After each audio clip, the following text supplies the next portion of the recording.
Hello friends, welcome to AG classes. आज हम आपको 10th क्लास का साइंस का फर्स्ट चैप्टर जो फिजिक्स का है उसके क्वेश्चंस बताएंगे, यानी उसकी रीडिंग करा देते हैं आज।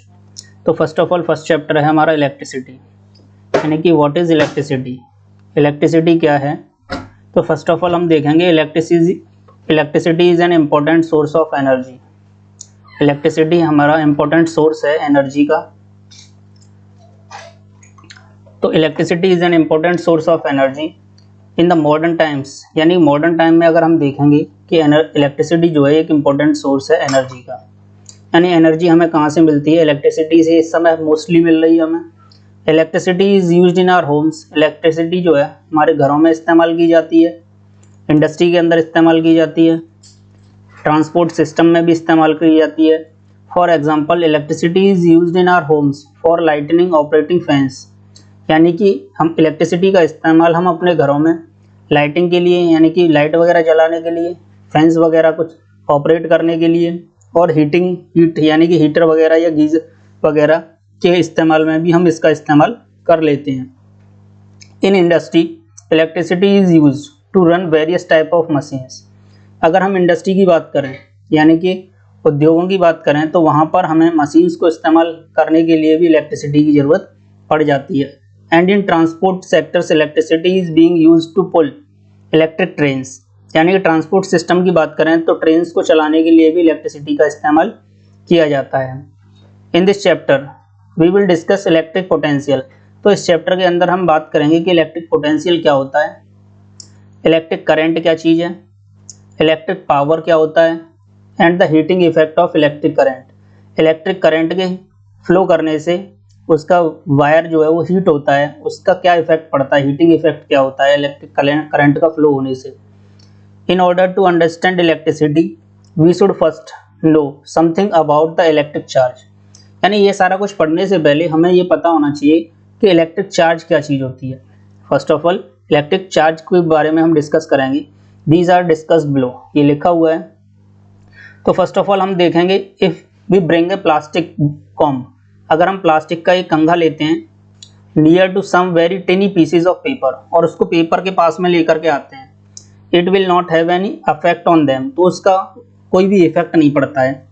If we however the comb is first rubbed, अगर हम कंघे को पहले रगड़ते हैं, रब्ड करते हैं विद ड्राई हेयर्स, सूखे बालों से अगर उसको रब किया जाता है, then brought near the tiny pieces of paper, और तब उसको छोटे छोटे पेपर के टुकड़ों के पास लेकर के आते हैं, we find that comb now attracts the pieces of paper towards itself। यानी कि जो कंघा है वो पेपर्स के जो पीसेस हैं उनको क्या करता है, अपनी तरफ अट्रैक्ट कर देता है।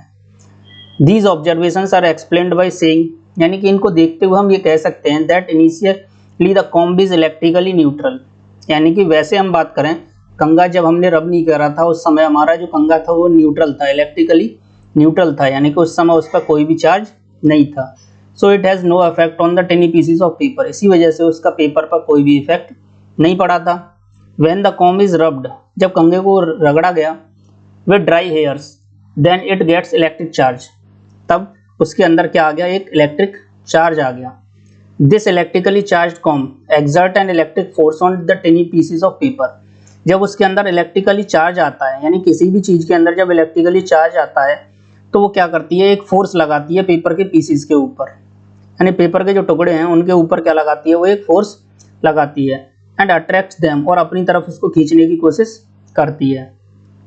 इसी तरीके से अगर हम बात करें, जैसे वायर है और उसके अंदर इलेक्ट्रिसिटी फ्लो कर रही है, जब हम उसके पास में जाते हैं या उसको टच करते हैं तो वो अपनी तरफ हमें अट्रैक्ट कर लेती है, यानी हमें करंट लग जाता है। सिमिलरली उसी तरीके से अगर बात करें तो कॉम्ब के अंदर जो चार्ज आता है वो बहुत ही कम होता है अमाउंट में, इसी वजह से वो थोड़ा सा अट्रैक्ट करता है उसको। सिमिलरली एक ग्लास रॉड, अगर इसी की तरह हम बात करें, एक ग्लास की रॉड ले लें, यानी कांच की बनी हुई एक रॉड ले लेते हैं और उसको रगड़ते हैं सिल्क के क्लॉथ के साथ में, यानी सिल्क के कपड़े के साथ उसको रगड़ते हैं। एंड एबोनाइट रॉड, और एबोनाइट की जो रॉड होती है रब्ड विद वूलन क्लॉथ, और उसको ऊनी कपड़ों के साथ में अगर रगड़ा जाता है, also acquires the ability to attract small pieces of paper, तो वो भी एक छोटे पेपर के पीसेस को अपनी तरफ अट्रैक्ट कर सकते हैं। And are set to have electric charge, और हमें ये बोल देते हैं कि उनके अंदर क्या आ गया, एक इलेक्ट्रिक चार्ज आ गया है। यानी कि तो इलेक्ट्रिक चार्ज क्या हुआ, एक तरह से अट्रैक्शन फोर्स हुआ जिससे कोई भी चीज़ किसी को अपनी तरफ अट्रैक्ट करती है। तो टाइप्स ऑफ इलेक्ट्रिक चार्जेस की बात करें कि इलेक्ट्रिक चार्ज के टाइप क्या क्या हो सकते हैं, तो it has been found by experiments. Types of electric charge की बात करें तो दो तरह के चार्ज होते हैं, हमारा पॉजिटिव चार्ज और नेगेटिव चार्ज। तो टाइप्स ऑफ इलेक्ट्रिक चार्ज की बात करें, इट हैज़ बीन फाउंड। सबसे पहले हम ये बात करेंगे चार्ज कितनी तरह का। तो मैंने अभी बताया जो इलेक्ट्रिक चार्ज है वो दो तरीके का होता है, यानी एक होता है हमारे पास पॉजिटिव और दूसरा होता है हमारे पास नेगेटिव। एक पॉजिटिव होगा, दूसरा हमारे पास नेगेटिव होगा, ठीक है।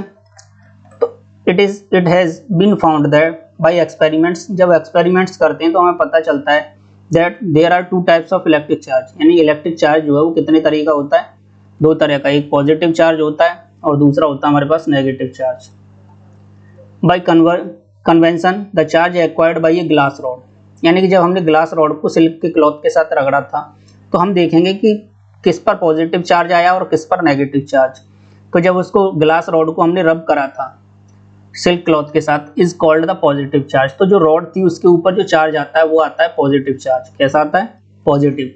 And the charge acquired by the ebonite rod, और एबोनाइट रॉड को जब हमने वूलन क्लॉथ के साथ में रब किया था तो एबोनाइट की रॉड पर जो चार्ज आया था वो आया था negative charge. And important property of electric charge is that, तो उसकी कुछ प्रॉपर्टीज आती हैं कि इलेक्ट्रिक चार्ज से रिलेटेड कुछ प्रॉपर्टीज। हमने ये तो पढ़ा कि टाइप्स ऑफ चार्जेस कितने होते हैं, दो तरह के, पॉजिटिव और नेगेटिव। फर्स्ट अगर इससे प्रॉपर्टी रिलेटेड क्या आती हैं तो सबसे पहले फर्स्ट प्रॉपर्टी आती है हमारे पास में कि अपोजिट चार्ज होते हैं। मान लीजिए हमारे पास दो पॉजिटिव या पॉजिटिव चार्ज है और एक नेगेटिव चार्ज है, तो उनको बोला जाएगा अनलाइक चार्जेस भी बोल सकते हैं हम। यानी एक पॉजिटिव हो और दूसरा नेगेटिव हो तो वो हमेशा अट्रैक्ट करते हैं ईच अदर, यानी पॉजिटिव और नेगेटिव आपस में एक दूसरे को अट्रैक्ट करते हैं। इसी तरीके से सेकंड है हमारे पास में सिमिलर चार्जेस, यानी कि एक जैसे चार्ज, या तो पॉजिटिव होंगे दोनों या फिर दोनों ही नेगेटिव होंगे। तो इस तरह के जो चार्जेस होते हैं लाइक चार्जेस हमेशा रिपेल करते हैं, यानी कि रिपेल का मतलब होता है एक दूसरे से दूर हटने की कोशिश करते हैं। जैसे मैग्नेट है ना, मैग्नेट को जब हम सेम पोल को एक तरफ लेके आते हैं तो वो रिपेल करती है, दूर हटने की कोशिश करती है। उसी तरीके से चार्जेस जो होते हैं वो भी एक दूसरे से दूर हटने की कोशिश करते हैं। For example A positive charge repel से पॉजिटिव चार्ज, यानी पॉजिटिव को रिपेल करेगा और नेगेटिव को रिपेल करेगा। अब फर्स्टली यहाँ से देखते हैं कि एसआई यूनिट क्या होगी, क्योंकि जब भी हम कोई चीज़ पढ़ते हैं तो उसका एसआई यूनिट हमें पता होना चाहिए कि एसआई यूनिट क्या होता है। The SI unit of electric charge, electric charge जो भी होगा उसका एसआई यूनिट हमेशा कूलम्ब होता है। ये हमें नोट डाउन करके रखना है कि एसआई यूनिट इसका क्या है, कूलम्ब होगा। Which is denoted by letter C, उसको हम कैपिटल लेटर सी से डिनोट कर देते हैं। We can define this unit of charges as flows. अब बात आती है कि चलिए 1 कूलम्ब चार्जेस है, उसको कैसे डिफाइन करेंगे हम।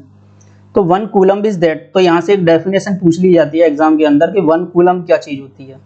तो 1 coulomb is the quantity of electric charge, यानी कि 1 कूलम्ब एक इलेक्ट्रिक चार्ज का क्वांटिटी होता है विच एक्सर्ट ए फोर्स, जिससे क्या करता है कि 9 × 10⁹ न्यूटन्स का हम फोर्स लगाते हैं on an equal charges placed at a distance of 1 metre from it. यानी कि अगर हम बात करें कि 1 मीटर की डिस्टेंस पर दो चार्जेस रखे हुए हैं, जब उनके बीच में 9 × 10⁹ न्यूटन का फोर्स लगता है, इक्वल फोर्स लगता है, तब हम उसको बोलते हैं 1 coulomb. A force of 9 × 10⁹ newtons on an equal charges placed at a distance of 1 metre, यानी 1 मीटर की दूरी पर रखे हुए दो चार्जेस के बीच में जब 9 × 10⁹ न्यूटन्स का फोर्स लगता है तब हम ये बोलते हैं कि उनका वो जो क्वांटिटी आती है हमारे पास इलेक्ट्रिक चार्ज की, उसी को हम 1 कूलम्ब बोलते हैं। तो यहाँ से यहाँ तक, यानी कि अगर हम बात करें 1 कूलम्ब यहाँ से लेकर के यहाँ तक हमारा 1 कूलम्ब, ये डेफिनेशन बन जाती है हमारी कि 1 कूलम्ब क्या है, उसको डिफाइन कर सकते हैं। और हमें ये बता दिया कि एसआई यूनिट उसका कूलम्ब होता है और दूसरा उसको कैपिटल सी से डिनोट करते हैं। We now know that all the matters contain positively charged particles called proton, यानी कि जो भी मैटर्स होते हैं यानी कि all the matters contains positive charge, जिनके अंदर भी पॉजिटिव चार्ज होता है, पार्टिकल्स हैं, उनको हम प्रोटॉन्स बोलते हैं। क्या बोलते हैं? Protons. And negatively charge particles जो होते हैं उनको हम बोलते हैं, जिनके अंदर नेगेटिव चार्ज होता है उसको हम बोलते हैं इलेक्ट्रॉन्स। यानी कि पॉजिटिव प्रोटॉन्स होता है और नेगेटिव हमारा इलेक्ट्रॉन्स होता है। A proton possesses a positive charge of. अब बात करते हैं कि प्रोटॉन है तो उसके ऊपर चार्ज कितना होगा। तो प्रोटॉन के ऊपर हमेशा और इलेक्ट्रॉन के सेम चार्ज रहता है, लेकिन वो एक पॉजिटिव होता है तो दूसरा नेगेटिव। तो दोनों का चार्ज का जो अमाउंट है 1.6 इंटू 10⁻⁻19 कूलम, यानी प्रोटॉन पर ये पॉजिटिव होगा और इतना ही charges, and electron possesses a negative charge of 1.6 into 10⁻⁻19 coulomb. यानी प्रोटॉन और इलेक्ट्रॉन दोनों पर ही क्या होता है, सेम चार्ज रहता है, लेकिन प्रोटॉन पर पॉजिटिव होता है और इलेक्ट्रॉन पर negative. It is obvious that the unit of electric charge called coulomb, ये तो हमने अभी जनरली बताया, is much bigger than the charge of A proton और एन इलेक्ट्रॉन। यानी कि इलेक्ट्रिक चार्ज जो कूलम है वो ज़्यादा बड़ा यूनिट है, किससे, प्रोटॉन और इलेक्ट्रॉन या पर जितना चार्ज होता है उससे ज़्यादा चार्ज होता है 1 कूलम के अंदर। This point will become more clear from the following examples. यानी आगे ये एग्जाम्पल है, इससे आप क्लियर हो जाएगा कि किस तरीके से। तो फर्स्ट सैम्पल प्रॉब्लम्स है हमारे पास में। Calculate the number of electrons consisting 1 coulomb of charge. 1 coulomb charge के अंदर कितने इलेक्ट्रॉन्स होते हैं ये फाइंड आउट करके हमें बताना है। तो फर्स्ट ऑफ ऑल हमें पता है कि एक इलेक्ट्रॉन के ऊपर जो चार्ज होता है वो होता है 1.6 इंटू 10⁻⁻19, वो भी नेगेटिव होता है। If charges is 1.6 into 10⁻19, number of electrons कितने होते हैं, ये 1। यानी इतना चार्ज जब होता है तो वो किस पे होता है, एक इलेक्ट्रॉन के अंदर होता है। अगर हम 1 कूलम का निकालना चाहते हैं, यानी यूनिटरी मेथड लगाते हैं, जैसे उस तरीके से बता देते हैं। जैसे मान लीजिए 4 बनाना है मेरे पास में, उसकी कॉस्ट मेरे पास दे रखी है 50 रुपीज़ है या 40 रुपीज़ है। तो 1 का जब मैं निकालता हूँ, 1 बनाना का कॉस्ट जब निकालूंगा तो क्या आएगा मेरा 40 डिवाइडेड बाई 4, ऐसे ही तो करते हैं। सिमिलरली यहाँ पर भी करेंगे 1.6 इंटू 10⁻⁹ जब चार्ज होता है तो वो किसके इक्वल होता है, 1 इलेक्ट्रॉन के। जब 1 कूलम चार्ज होगा तो 1/1.6 इंटू 10⁻⁻19 लिखूंगा। अब मेरे को -19 है, इसको ऊपर ले चलते हैं, तो हमें पता है कि जो नेगेटिव पावर होता है और उसको अपोजिट ले जाते हैं, यानी ऊपर ले जाते हैं नीचे से, तो वो पॉजिटिव हो जाता है। तो यहाँ हमने ये पॉजिटिव करा, तो इसमें से हमने एक 10 अलग कर लेते हैं, क्योंकि हमें पता है कि मल्टीप्लाई में पावर्स जो हैं तो वो कैसी हो जाती हैं, प्लस। तो 18 + 1 19 ही होगा, तो 1 हमने इधर कर लिया और 18 हमारा यहाँ लिखा हुआ है।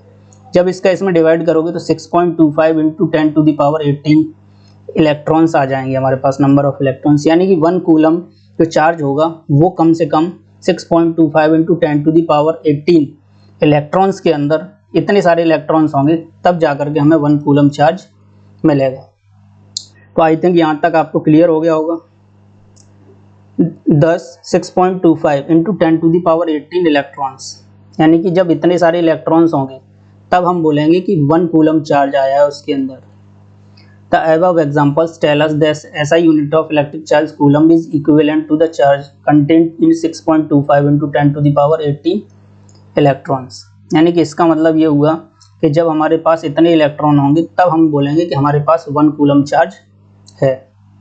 तो coulomb is very big unit, इसका मतलब हम ये बोल सकते हैं कि कूलम जो है वो बहुत बड़ा यूनिट होता है इलेक्ट्रिक चार्ज का। अब बात कर लेते हैं इससे रिलेटेड कि कंडक्टर्स क्या होते हैं और इंसुलेटर्स क्या होते हैं। यानी कंडक्टर्स उनको कहा जाता है जो करंट को आसानी से फ्लो करने देते हैं, यानी जो चार्ज को आसानी से फ्लो करने देते हैं उसको हम कंडक्टर्स बोलते हैं। और इंसुलेटर्स उनको कहा जाता है जब हम चार्ज को फ्लो नहीं कर, जो चीज़ चार्ज को फ्लो नहीं करने देती है उसको इंसुलेटर्स बोला जाता है। तो कंडक्टर्स, तो इसको डिफाइन कर देते हैं कि कंडक्टर्स क्या होता है। तो वीडियो ज़्यादा लंबी नहीं होनी चाहिए, वैसे उसको देख लेते हैं। यहाँ से देखते हैं, इन सम सब्सटेंसेस, कुछ सब्सटेंस ले लेते हैं। Electric charge can flow easily, यानी किसी में आसानी से फ्लो कर सकता है, while in others they can not. कुछ ऐसे मटेरियल्स होते हैं जो आसानी से फ्लो नहीं करने देते हैं। So all the substances can be divided mainly into 2 electric categories. तो जितने भी हमारे पास यानी कि इलेक्ट्रिक कैटेगरीज में सब्सटेंस हैं उनको 2 कैटेगरी में डिवाइड कर दिया गया। एक तो ऐसे जो कंडक्टर्स होते हैं और दूसरा ऐसा जो इंसुलेटर्स होता है। यानी कंडक्टर मैंने बोला जो फ्लो नहीं करने, कंडक्टर जो फ्लो करने देता है और इंसुलेटर जो फ्लो करने नहीं देता है। तो इसी को डिफाइन किया गया इसके अंदर। Those substances through which electric charge can flow are called conductors. तो कंडक्टर्स की अगर डेफिनेशन लिखनी है हमें तो यहाँ से लेकर के हम यहाँ तक इसको लिख सकते हैं। But the flow of electric charges is called electricity. Flow of charge, electricity क्या होता है, flow of charge is called electricity. तो यहाँ से हम अगर हम बात करते हैं कि इलेक्ट्रिसिटी की डेफिनेशन जो लिखनी है, तो flow of charge, electric charge is called electricity. So we can also say that those substances through which electricity can flow are called conductors. तो कंडक्टर्स की डेफिनेशन आ गई कि ऐसे सब्सटेंस जो आसानी से फ्लो करने देते हैं करंट को, उन्हीं को हम क्या बोलते हैं, कंडक्टर्स बोलते हैं। तो यहाँ से यहाँ तक हमारा कंडक्टर्स का डेफिनेशन रहेगा। All the metals like silver, copper, aluminium etcetera are conductors, यानी कि जितने भी मेटल हैं, चाहे वो सिल्वर है, कॉपर है या एल्यूमिनियम है, तो ये सारे के सारे कंडक्टर्स होते हैं। अगर बेस्ट बात करें कि सबसे ज़्यादा करंट फ्लो कौन करा सकता है, तो वो सिल्वर के अंदर करंट फ्लो कर सकता है। सेकंड नंबर पर आता है कॉपर, उसमें कॉपर से फ्लो कर सकते हैं, और थर्ड नंबर पर एल्यूमिनियम। तो ये आपका सीक्वेंस दे रखा था कि सिल्वर में सबसे बेस्ट कंडक्टर होता है सिल्वर, कॉपर उससे थोड़ा कम और एल्यूमिनियम उससे थोड़ा कम होता है।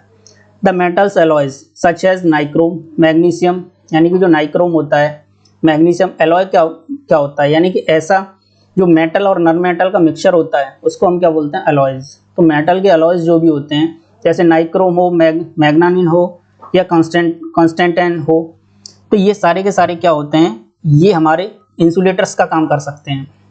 ये आसानी से फ्लो नहीं कर सकते हैं। Which are use for making heating elements और electric appliances are all conductors. ये सारे के सारे कंडक्टर्स तो हैं, कंडक्टर्स तो हैं, but their electrical conductivity is much less than that of pure metals. लेकिन इनकी जो कंडक्टिविटी होती है वो मेटल से थोड़ा कम होती है, यानी जो मेटल के अलॉय होते हैं उनकी कंडक्टिविटी थोड़ा कम फ्लो करवा पाते हैं इलेक्ट्रिक करंट को। जैसे carbon in the form of graphite, यानी कार्बन का ही एक टाइप होता है हमारा ग्रेफाइट, ये भी एक कंडक्टर का काम करता है। The human body is a fair conductor. तो ह्यूमन बॉडी यानी हमारी खुद की बॉडी भी कैसी होती है, एक गुड कंडक्टर होती है, यानी कि जब हम वायर को टच करते हैं तो हमें करंट बहुत तेजी के साथ लगता है। तो यहाँ पर दिखाया गया है कि प्लास्टिक कवर, जैसे वायर है ये हमारे पास में, ये कॉपर का वायर जो दे रखा है, तो ये हमारे वायर्स जो होते हैं ये हमारे कंडक्टर होते हैं, क्योंकि आसानी से फ्लो करने देते हैं, लेकिन हमें करंट ना लगे उसके लिए हमारे पास ये ऊपर की तरफ ये प्लास्टिक फॉर्म में एक कवर लगा दिया जाता है, रबर फॉर्म का, क्योंकि रबर और प्लास्टिक दोनों ही इंसुलेटर का काम करते हैं। इस वजह से हम इसके ऊपर, ताकि हमें करंट ना लगे। इसी तरीके से अगर हम प्लग की बात करते हैं, ये 3 पिन प्लग आता है जो, उसके अंदर आप ये देखते हैं, ये टर्मिनल्स जो दे रखे हैं, ये तो पिन्स हमारी जो दे रखी हैं, इसमें तो करंट फ्लो करता है, लेकिन ये जो प्लास्टिक पीछे लगा हुआ है इसके अंदर करंट फ्लो नहीं करता है, तभी तो हम इसको आसानी से पकड़ के लगा सकते हैं। तो इसी तरीके से जितने भी मटेरियल्स थे उनको हमने क्या करा, 2 पार्ट्स में डिवाइड करा, कंडक्टर्स और इंसुलेटर्स। ठीक है, नेक्स्ट है इसके आगे इलेक्ट्रिसिटी को डिफाइन करना कि व्हाट इज इलेक्ट्रिसिटी। तो अभी तक हमने आपको इंसुलेटर और उसके बारे में बताया कि इंसुलेटर क्या होता है। चलिए इसको और डिफाइन कर देते हैं। इलेक्ट्रिसिटी क्या होती है, जैसे हमने flow of charge is called electricity अभी बोला था, तो वही चीज़ है। Those substances through which electric charge can not flow are called insulator. जिनमें से फ्लो नहीं करता उसको हम क्या बोलते हैं, insulator. In other words, those substances through which electricity can not flow are called insulators, यानी कि जिनसे इलेक्ट्रिसिटी फ्लो नहीं करती है या चार्ज फ्लो नहीं करता है तो उसको हम बोलते हैं इंसुलेटर। जैसे ग्लास हुआ, एबोनाइट हुआ, रबर हुआ, मोस्ट प्लास्टिक्स जो हुए, पेपर हुआ, ड्राई वुड हुआ, कॉटन हुआ, mica, bakelite, porcelain and dry air, ये सारे के सारे क्या होते हैं, ऑल इंसुलेटर्स का वर्क करते हैं, because they do not flow electric charge, क्योंकि इनसे इलेक्ट्रिक चार्ज फ्लो नहीं करता है या इलेक्ट्रिसिटी फ्लो नहीं करती है। To flow through them in the case of charged insulators like glass, ebonite, the electric charges remain bound to them, यानी इलेक्ट्रिक चार्ज बाउंड करके रखता है, यानी बांध के रखते हैं, डू नॉट मूव अवे, और उनको मूव नहीं करने देता है, यानी कि जो इलेक्ट्रॉन्स हैं उनको पास नहीं होने देते हैं, तो इसी वजह से ये इंसुलेटर्स बोले जाते हैं। We have just seen that some of the substances are conductors whereas others are insulators. तो सारे के सारे मटेरियल जितने भी हैं या तो वो कंडक्टर हैं या इंसुलेटर हैं। We will now explain the reason for the difference in their behaviour. तो उनका सबका बिहेव अलग अलग होता है। All the conductors like metals have some electrons, यानी कि जितने भी कंडक्टर्स होते हैं उनके अंदर क्या होते हैं, कुछ इलेक्ट्रॉन्स होते हैं, which are loosely held by the nuclear of their atoms, यानी कि वो अपने एटम्स के न्यूक्लियस के साथ में लूजली बाउंड होते हैं। लूजली बाउंड का मतलब होता है कि वो ज़्यादा ताकत के साथ में अट्रैक्ट नहीं होते हैं अपने न्यूक्लियस के साथ में, यानी इलेक्ट्रॉन्स अपने न्यूक्लियस से बहुत ही कम फोर्स के साथ अट्रैक्ट रहते हैं। These electrons are called free electrons. ऐसे ही इलेक्ट्रॉन्स को हम क्या बोलते हैं? फ्री इलेक्ट्रॉन्स बोलते हैं। And can move from one atom to another atom throughout the conductor. तो ये क्या करते हैं, जो फ्री एटम्स होते हैं जो लूजली बाउंड हैं अपने न्यूक्लियस के साथ में, वो एक एटम से दूसरे एटम यानी कि सब्सटेंस के अंदर ही एक एटम से दूसरे एटम में आसानी से फ्लो कर लेते हैं। तो उसी से क्या होता है, पूरा कंडक्टर बोल दिया जाता है कि उनको क्या बोलता है, ये कंडक्ट कर सकते हैं। The presence of free electrons in a substance make it's conduct. यानी कि कोई भी सब्सटेंस कंडक्टर कब बोला जाएगा, जब उसके अंदर क्या होगा, फ्री इलेक्ट्रॉन्स होंगे। तो इलेक्ट्रिसिटी को फ्लो कराने के लिए जिम्मेदार कौन होता है? फ्री इलेक्ट्रॉन्स ही होते हैं हमारे। The electrons present in the insulators are strongly held by the nuclei of their atoms. ऐसे जो इंसुलेटर्स होते हैं उनके अंदर जो अट्रैक्शन फोर्स होता है इलेक्ट्रॉन्स का अपने न्यूक्लियस के साथ में, वो बहुत ज़्यादा पावरफुल होता है। इसी वजह से वो मूव नहीं कर सकते, यानी कि उसके अंदर फ्री इलेक्ट्रॉन्स नहीं होते हैं। Since they are no free electrons in an insulator which can move from one atom to another, an insulator does not flow electric charge. इसी वजह से वो इलेक्ट्रिक चार्ज को फ्लो नहीं करने देते, यानी इलेक्ट्रिक चार्ज को फ्लो करने या इलेक्ट्रिसिटी को फ्लो करने के लिए हमें फ्री इलेक्ट्रॉन्स का होना जरूरी है। Electricity can be classified into two parts. अब बात करते हैं कि इलेक्ट्रिसिटी होते कितने तरह की है। तो फर्स्ट ऑफ ऑल एक होता है स्टैटिक इलेक्ट्रिसिटी और एक होता है करंट इलेक्ट्रिसिटी। स्टैटिक के बारे में बता देते हैं कि स्टैटिक क्या होता है। इन static electricity the electric charge remained at rest. यानी कि स्टैटिक इलेक्ट्रिसिटी के अंदर क्या होता है कि जो इलेक्ट्रिक चार्ज होता है वो कैसा रहता है, रेस्ट स्टेट में रहता है। यानी कि वो स्टेशनरी मतलब एक जगह रहता है, मूव नहीं करता है। दे डू नॉट मूव, जैसे यहाँ बताया गया दे डू नॉट मूव, यानी जो चार्ज है वो मूव नहीं करता है, यानी जो फ्री इलेक्ट्रॉन्स हैं वो ज़्यादा तेजी के साथ मूव नहीं करते हैं। The charge acquired by a glass rod rubbed with a silk cloth and the charge acquired by an ebonite rod with a wooden cloth are examples of static electricity. Static मतलब ये थोड़ी देर के लिए charge रहेगा, उसके बाद वो खत्म हो जाएगा। जिस तरीके से रॉड को हमने सिल्क क्लॉथ के साथ में रगड़ा था, या फिर एबोनाइट की जो रॉड थी उसको वूलन क्लॉथ के साथ में हमने रब किया था, तो इससे क्या हुआ, उनके अंदर जो चार्ज आता है, या अपने कॉम्ब को हमने पेपर पीस के साथ में टच कराया था, तो वो भी क्या था हमारे पास में, एक वूलन क्लॉथ को उससे टच कराया एबोनाइट से, तो ये थोड़ी समय के लिए रहने वाला चार्ज है। इसी वजह से हम इसको क्या बोलते हैं, स्टैटिक इलेक्ट्रिसिटी कहा जाता है। The lightning which we see in the sky during the rainy season, यानी बरसात के समय में जब हम आसमान में बिजली को चमकते हुए देखते हैं, ऑल्सो इन्वॉल्व स्टैटिक इलेक्ट्रिसिटी, वो भी कुछ देर के लिए आने वाला करंट होता है, तो वो भी थोड़ी देर बाद खत्म हो जाता है। इन करंट अब बात करते हैं करंट इलेक्ट्रिसिटी क्या होती है। Current electricity the electric charges are in motion. जब चार्ज पूरी तरह से मोशन में रहता है यानी मूव करता रहता है, and produced an electric current, तो वो क्या करता है, एक इलेक्ट्रिक करंट प्रोड्यूस करता है।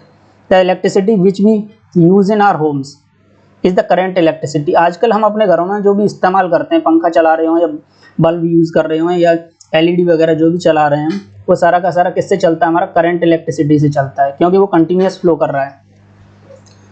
वो ज़्यादा समय के लिए लॉन्ग है, लेकिन जो स्टैटिक है वो थोड़े से समय के लिए होता है। In this chapter we will discuss only current electricity. तो इस चैप्टर में हम 10th क्लास का जो इलेक्ट्रिसिटी आपका ये चैप्टर है, इसमें केवल करंट इलेक्ट्रिसिटी को डिटेल में डिस्कस करेंगे। So we will talk an electricity in this discussion, it will actually means current electricity. यानी हमें क्या पढ़ना है, करंट इलेक्ट्रिसिटी के बारे में ही रीड करना है, हमें स्टैटिक के बारे में अभी नहीं पढ़ना है।